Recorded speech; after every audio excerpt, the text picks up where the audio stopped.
finish your thesis, it's a good way to show up, speaking of the people you're in. So it also connects.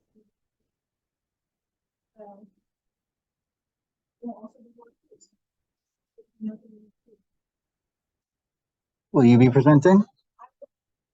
Ooh.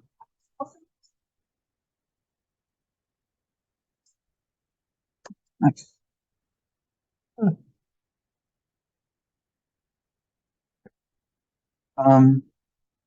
So I guess let's start. Yeah. All right. So today I'm just going to be talking about the Aresty Research Center, and I'm mainly going to cover how you want your kind of research journey. The kind of topics we'll be covering today. So first, we'll kind of be talking about why you want to get into research. Second, we'll be talking about research or Aresty specifically, and kind of what purpose it serves, how it could help you in different ways, depending on where you are along your research journey. And finally, kind of workshopping your application if you feel like it's something that applies. So I guess to start discussion, and think first their format. So first, if you can, for a minute or two, just kind of to yourself or on a piece of paper on your computer, you just think it's fine to kind of think about these questions of like, why do you want to do research? And what interests you? What topics do you want to do? Do you want to do hands-on stuff, computer stuff? What kind of motivated you? Because nailing these down early on kind of helps guide the rest of your application and help you in a couple different places. So take a minute or two to think about it for yourself, and then you'll turn and talk to someone else about it, forcing people to go fast.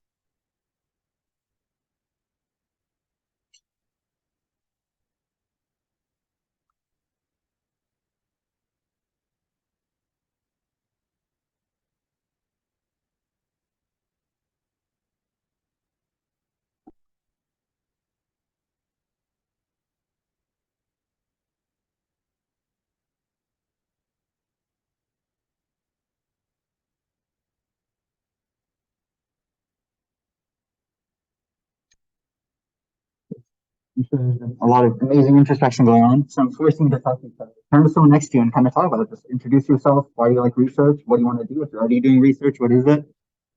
So fast.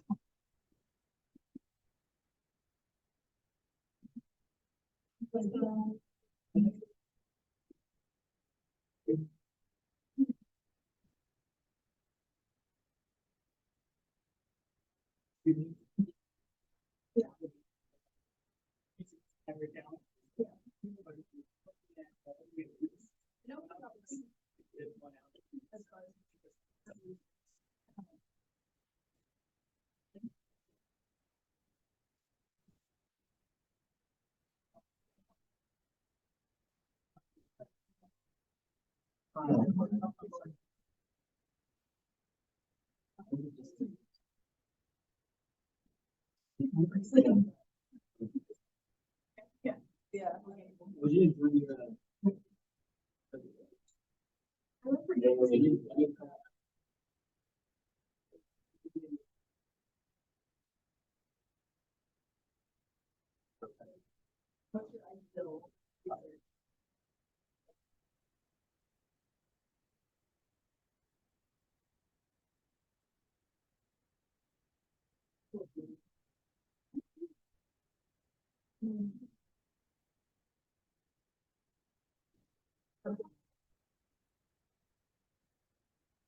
Also, I've heard some good stuff coming from you guys.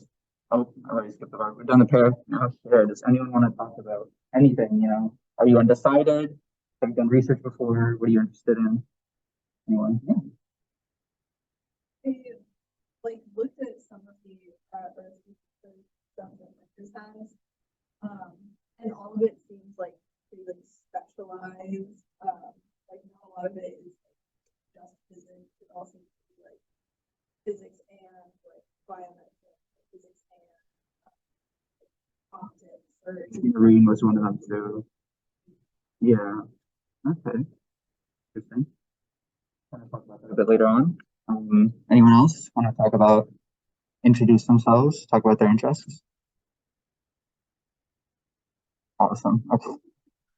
Yeah. So kind of getting these going in your head, starting to think about this. You don't have to have this all refined right away. It's something you're gonna kind of define more of as you go along your path, as you start making application, as you start applying this stuff. And kind of a side thing, thinking about this stuff early on is really good because this kind of format of thinking about your research interests, how you're going to present yourself, how you're going to tell your story.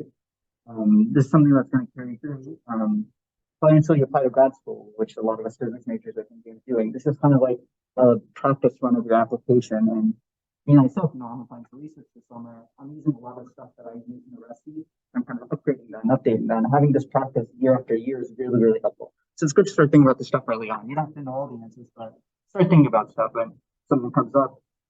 Try and see how it fits in here. So the Aresty Research Center at Rutgers, its main goal is just supporting undergraduate research. And support is kind of a vague word. So what we mean when we say that is we have programs. Mainly, you could kind of categorize this into ongoing research, and if you want to get into research. For ongoing research, in case you're already involved in the future, you might so we have the undergraduate research journal, so you could get a publication, peer-reviewed, get a DOI, and that's a nice initial thing on your CV that's going to set you apart. Having a publication as an undergrad is really good. Research supplies grant, so this is industry money. If you're doing something in a physical lab, if you want to travel somewhere or getting supplies, they'll give you some money for that. And conference funding, going to conferences is a really, really awesome experience. It's expensive though. You have to fly somewhere, you get a hotel for one, possibly many days. And Aresty will straight up just give you like $500 to go somewhere, fly out, live in a hotel, eat expensive food, which is awesome. So it takes like 1 or 2 hours to write up an application, you get $500, $250 an hour does not sound bad. So, but that's not the main purpose of this. If you want to ask more about that, feel free to contact me afterwards. But the research opportunity is going to run quite. So the two things we have, the first is the summer science program. That's mainly for rising sophomores, and the application is closed. So it's not applying to any of us here, but if you know any freshmen, feel free to let them know about this. Good opportunity.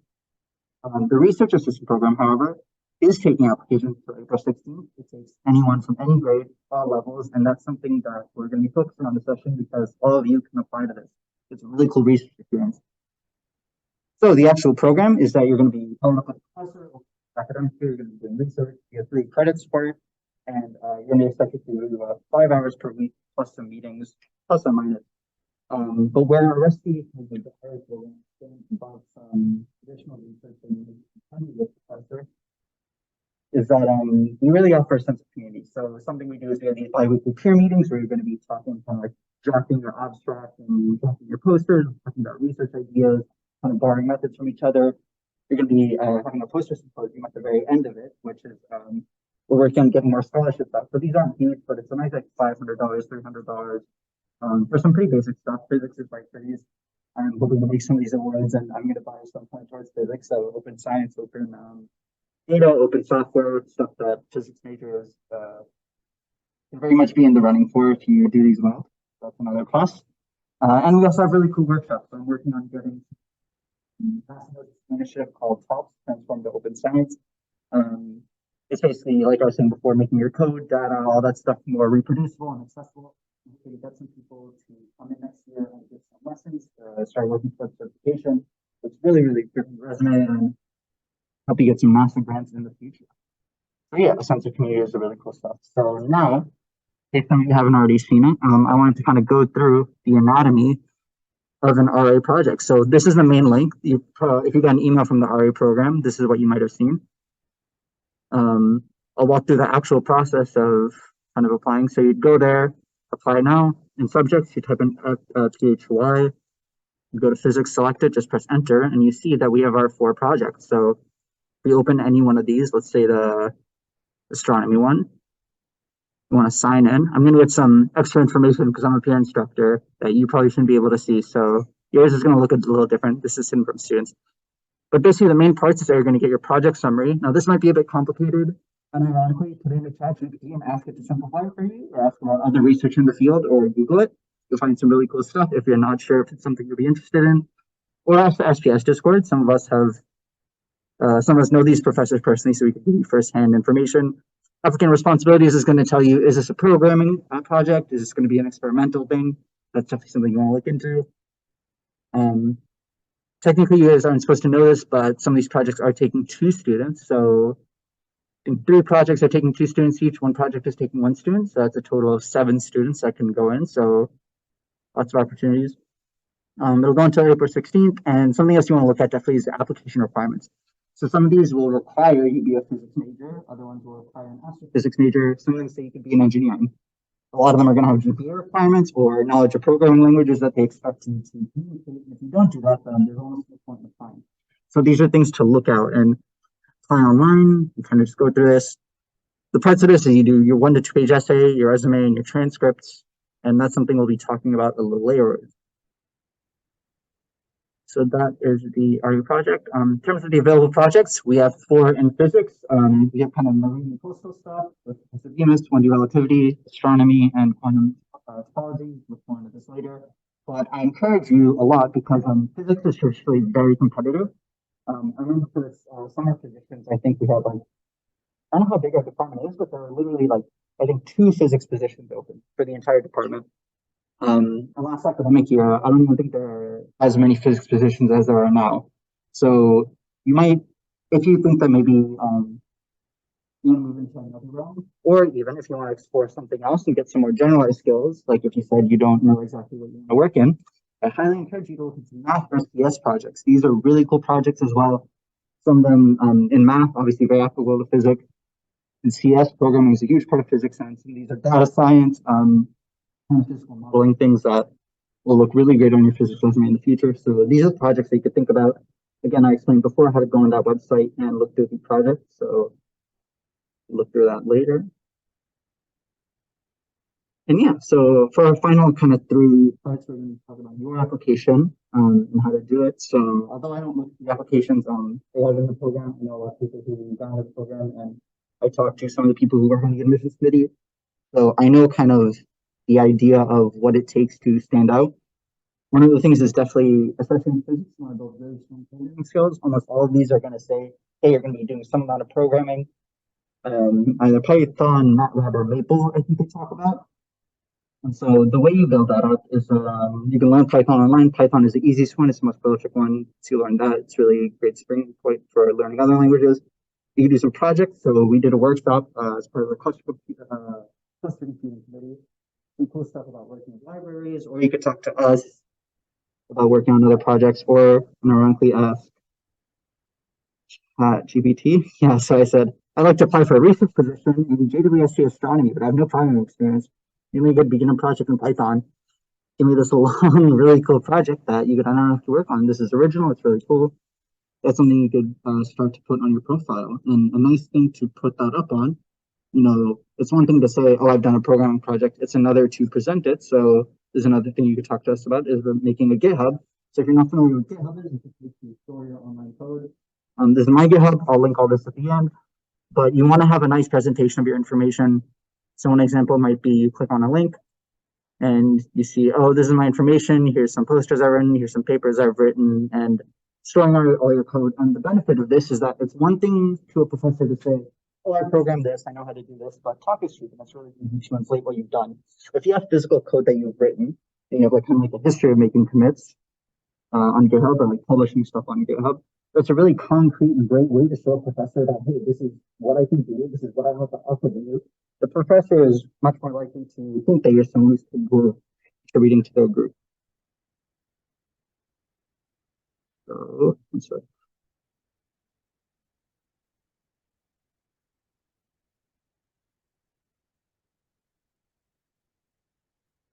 Oh no.